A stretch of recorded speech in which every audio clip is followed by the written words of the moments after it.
देखिए, रोम रोम में राम। तो अब ये रोम रोम में राम यही था, मतलब कि यूरोप में भी थे। तो ये वहाँ से मतलब उनके बिना बात बन नहीं सकती। रोम मतलब आपके एक एक कण कण में ईशावास्यम वेदम सर्वम यत्किंचाम जगत ध्याम जगत। ये राम की लीला अद्भुत है। और जब राम के बहुत अद्भुत प्रयोग हैं जीवन में। आपको कहीं अपार खजाना मिल जाए तो आप कहेंगे हे राम। कुछ आपका कहीं जेब कट जाए तो कहेंगे हे राम, राम राम। किसी ने कोई झूठ बोल दिया तो आप राम राम। कहीं कोई अच्छा भोजन प्रसाद बंटना शुरू हुआ तो राम राम। आप किसी से रास्ते में अभिवादन किया, उसकी महत्ता को स्वीकार किया तो आपने बोला राम राम। और जब वो आदमी दुनिया चला गया तो आप कह रहे राम नाम सत्य है। तो मतलब राम को ओढ़ लो, बिछा लो, खा लो, पी लो, उनके साथ रह लो, उनको कहीं ले जाओ, कहीं से ले आओ।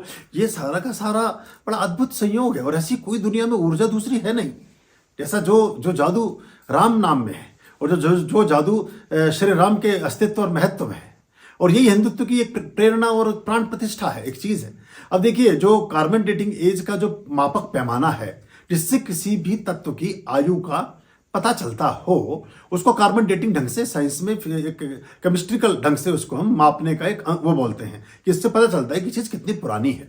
तो भी गवर्नमेंट ने ये प्रूव किया है। हम तो 5 करोड़ साल बोलते थे, और उन्होंने कहा नहीं 6 करोड़ साल पुरानी है।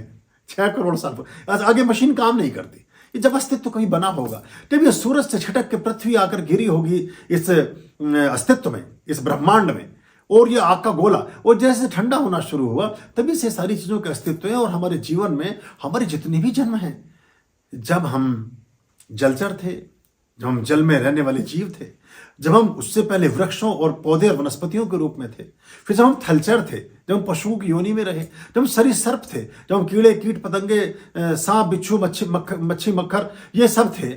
इसके अलावा फिर हम जब चौपायों में आए, द्विपदे सम चतुष्पदे, जब हम 4 पायों में और 2 पायों में आए, तो ये सारे जीवन के सारे क्रम इन शाली शिलाओं ने देखे हैं। शालिग्राम ने ये सारे जन्म देखे हैं, आपके सारे अस्तित्व को देखा है। आपकी आत्मा का परमात्मा से छिटक कर पृथक होना, फिर निश्चेषित होकर के मनुष्य या किसी प्राणी के रूप में इस धरा पर आना, इस सब के साक्षी हैं वो। तो जब हम उसके साथ संबद्ध होते हैं तो बहुत सारी चीजों के साथ संबद्ध होते हैं। तो इसलिए हमने जो 1 तारीख के अनुष्ठान में, शायद वहां से आपने इस प्रश्न इसको उठाया, 1 तारीख के अनुष्ठान में गुरुग्राम में हमने जो शालीदंड थी, शालीदंड एक बड़ा शाली शिला का एक यूनिक एक पोर्शन था, जिसमें शालिग्राम ही भरे हुए हैं अंदर।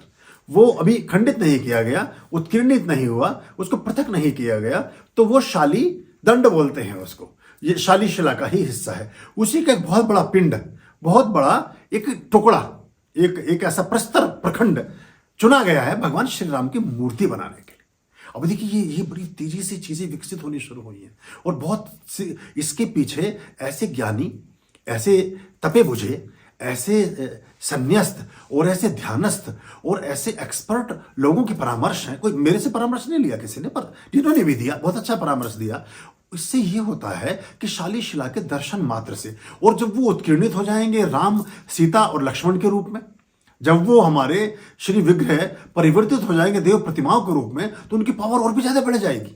यानी कि अब दर्शन मात्र से जो लाभ आपको प्राप्त होना चाहिए वो होने लगेगा। ये लगभग हमारी ही थॉट पर काम हो रहा है। मतलब जैसे हम सारी श्री विग्रह के साधन की बात आपसे कर रहे हैं, मूर्ति हमने कोई कांसे की क्यों नहीं बना के खड़ी कर दी वहां? हमने सोने चांदी को भी नहीं चुना, क्योंकि सोने चांदी की उम्र 100-200-150 साल से ज्यादा भी नहीं होती है, प्राय तो ताजा ही होता है। रोजाना जोहान्सबर्ग में मैंने वो खदाने देखी हैं, जहाँ चारों तरफ ब्लैक कैट कमांडो लगे हैं, वो धूल भरी स्वर्ण के धूल की उड़ती हुई आंधियां मैंने देखी हैं सोने के कणों की। तो वो तो ताजा है सारा कुछ, उसकी बात उतनी है ही नहीं, जो बात प्रकृति की बनाई हुई चीज है। और सोने को शुद्ध करते समय उसका 90% जो उसका रफेज है, जो उसकी प्राण ऊर्जा है, वो विलीन हो जाती है, भस्मीभूत हो जाती है। 10% शुद्ध स्वरूप होकर के 24 कैरेट गोल्ड निकलता है। तो गोल्ड को भी नहीं चुना गया, शालीग्राम को चुना गया, शालीग्राम के पत्थर के हिस्से को चुना गया। तो ये अब क्या होगा कि आप दर्शन भी करेंगे, आप देखेंगे भी, और वो भी आपको देखेंगे। मतलब वो भी चीज आपको, आपने ईश्वर को दर्शन किया, ईश्वर ने भी आपका दर्शन कर लिया। तो दोनों चीजें परस्पर एक दूसरे का काम करेंगी। यानी अयोध्या में जब राम मंदिर बनकर के निर्मित होकर खड़ा होगा, तो वहां दर्शन मात्र से और अधिक प्रताप आपको प्राप्त होने शुरू हो जाएंगे। ये एक बड़ा अद्भुत बात है। तो ऐसे ही हमारे जितने ज्योतिर्लिंगम हैं वो सारे के सारे ऊर्जा के महानतम पिंड हैं। बहुत बहुत ज्यादा उनके अंदर ऐसा एक वलय है प्राकृतिक ऊर्जा का कि उसके दर्शन मात्र से, उसके छूने भर से, उसके समीप जाने भर से आपका जीवन एकदम प्रत्यावर्तित होने लगता है, परिवर्तित होने लगता है, रूपांतरित होने लगता है। तो वो इसलिए उसको चुना गया है और बहुत अच्छा है। हमने पिछली वर्कशॉप में आप लोगों को शालिग्राम की श्री विग्रह आपने रखे थे, शालिग्राम पर हमारे यहाँ अंक भी बना हुआ है, आप कहीं से भी प्राप्त कर सकते हो, कोई ऐसा जरूरी नहीं। हम तो ये ज्यादा ये सब में वो रुचि भी नहीं है। चीज रुचि इस बात में है कि आपके घर में सब कुछ हो, आप अच्छे से उस चीज को सोचें। आर्यं शरणं शुभमस्तु, संभव करणं अरमस्तु। आर्यं शरणं शुभमस्तु, संभव करणं